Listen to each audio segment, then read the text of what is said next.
मुंबई में कई दुकानों वाली एक आभूषण श्रृंखला ने कथित तौर पर उच्च रिटर्न का वादा करके पूंजी योजना के माध्यम से सैकड़ों लोगों को धोखा दिया है। हालांकि टॉरस ज्वेलरी ने इसका दोष अपने सीईओ और अन्य स्टाफ सदस्यों पर मढ़ दिया है और आरोप लगाया है कि उन्होंने एक धोखाधड़ी योजना के माध्यम से ग्राहकों को धोखा दिया और श्रृंखला के कुछ हिस्सों में लूटपाट और तोड़फोड़ भी की। टॉरस के मुंबई और उसके आसपास 6 स्टोर हैं। कल से सैकड़ों लोग अपने पैसे वापस मांगने के लिए इसके दादर स्टोर पर पहुंच चुके हैं। पुलिस ने मामला दर्ज किया है और होल्डिंग फर्म प्लेटिनम हर्न प्राइवेट लिमिटेड, उसके 2 निदेशकों, सीईओ, महाप्रबंधक और एक स्टोर प्रभारी को आरोपी बनाया है।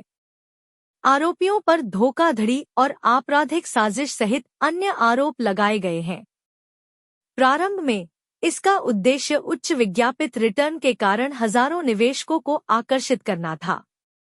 कई लोगों ने यह सोचकर भी इस योजना में निवेश किया कि यह एक अच्छा निवेश है। वे सोने की खरीद पर 48%, चांदी के निवेश पर 96% और मोइसानाइट की खरीद पर 520% वार्षिक रिटर्न की पेशकश कर रहे थे। टॉरस ज्वेलरी घोटाला कैसे हुआ?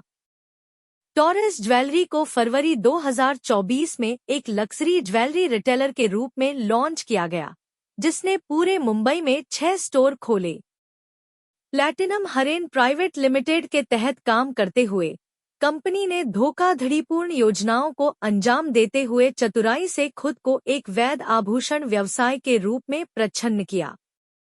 कंपनी ने असाधारण रूप से उच्च रिटर्न के वादे के साथ निवेशकों को लुभाया, सोने पर 48% सालाना, चांदी पर 96% और मोइसानाइट खरीद पर 520% सालाना की पेशकश की, साथ ही साप्ताहिक भुगतान भी किया। अपनी पहुंच का विस्तार करने के लिए टॉरस ने रेफरल को प्रोत्साहित किया, एक पिरामिड जैसी संरचना बनाई और लकी ड्रॉ के माध्यम से विश्वास हासिल किया, जिसमें कार, फोन और अन्य पुरस्कार दिए गए। त्योहारी सीजन का लाभ उठाते हुए कंपनी ने साप्ताहिक पेआउट मार्जिन को 13 तक बढ़ा दिया % और भी अधिक निवेशकों को आकर्षित कर रहा है।